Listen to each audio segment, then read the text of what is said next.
इस वीडियो में हम देखेंगे वल्लभ भाई पटेल के पूरी लाइफ स्टोरी और उनकी यादों में बनाई गई दुनिया की सबसे बड़ी प्रतिमा द स्टैच्यू ऑफ यूनिटी के बारे में। सर्वप्रथम हम उनकी लाइफ स्टोरी के बारे में जानना चाहिए।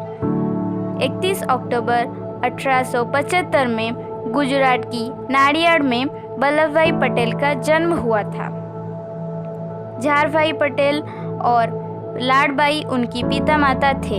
वल्लभ भाई पटेल शुरुआत से ही पढ़ाई लिखाई में बहुत ही काबिल थे। वो अपनी गांव से ही पढ़ाई लिखाई की शुरुआत की और बरोसाद नामक स्कूल से मैट्रिक पास किए।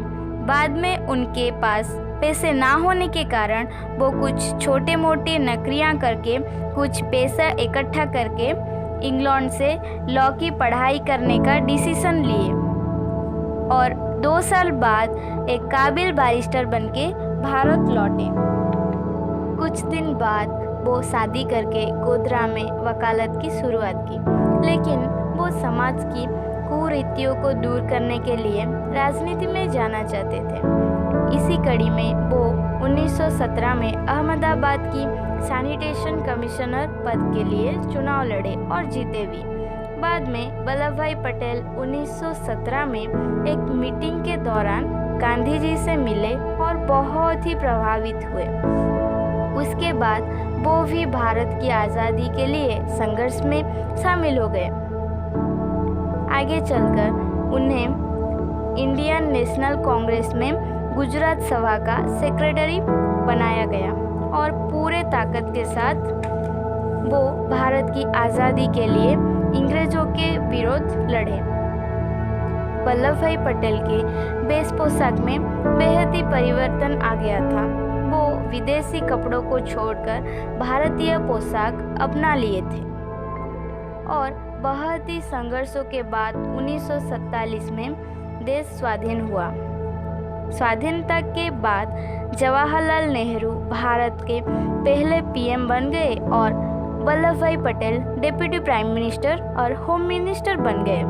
वल्लभ भाई पटेल के मजबूत हौसलों के वजह से उनको लौह मानव कहा जाता है और हर काम में पहले रहने के वजह से उनको सरदार भी कहा जाता है। भारत के लिए लड़ते लड़ते वो जिंदगी का जंग हार गए और 15 दिसंबर 1950 को बम्बे के बिरला हाउस में दूसरी बार दिल का दौरा पड़ने से उनका मृत्यु हो गया। उनकी यादों में भारत सरकार ने 2014 में ऐलान किया कि उनकी जन्मदिन 31 अक्टूबर को राष्ट्रीय एकता दिवस यानी नेशनल यूनिटी डे रूप में मनाया जाएगा।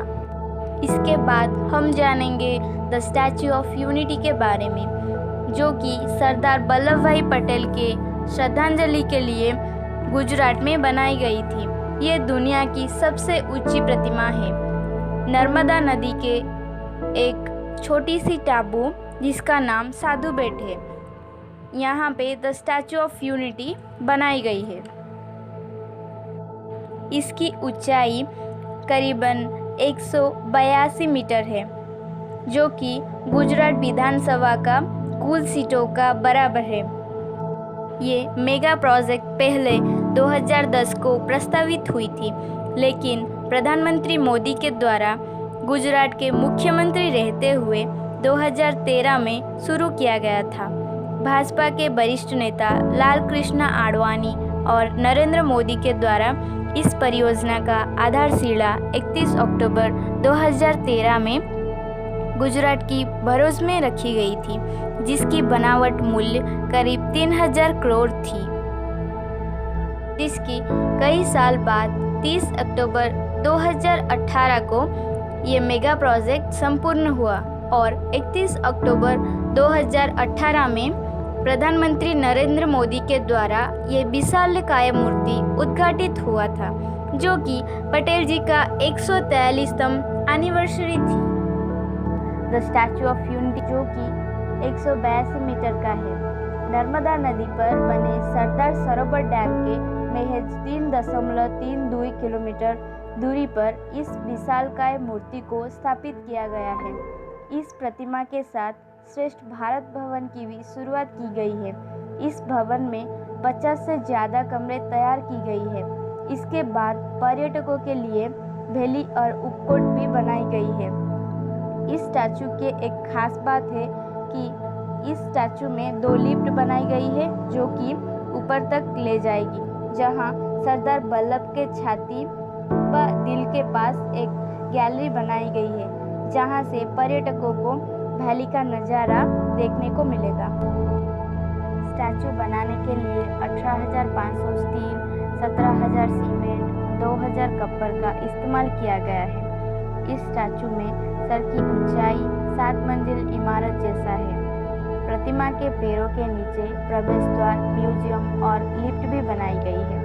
उनका पैरों के बीच 12 फीट फासला है, जो कि बनाने के टाइम पे थोड़ी मुश्किल थी। मजबूत पकड़ बनाने के लिए मूर्ति के अंदर ट्यून्ड मास टेम्पर नाम की एक चीज़ बनाई गई है, जो कि 180 प्रति मीटर तेज हवा और भूकंप को झेल सके। सिलवटों का धोती कुर्ता, बंडी और कंधों पर चादर उनका पहचान थी, जो कि द स्टैचू ऑफ यूनिटी में ढल चुका है। सरदार पटेल जी को सम्मान से लौह मानव कहा जाता था, इसलिए मोदी जी ने भारत की कोने कोने से लोहा मांगा था।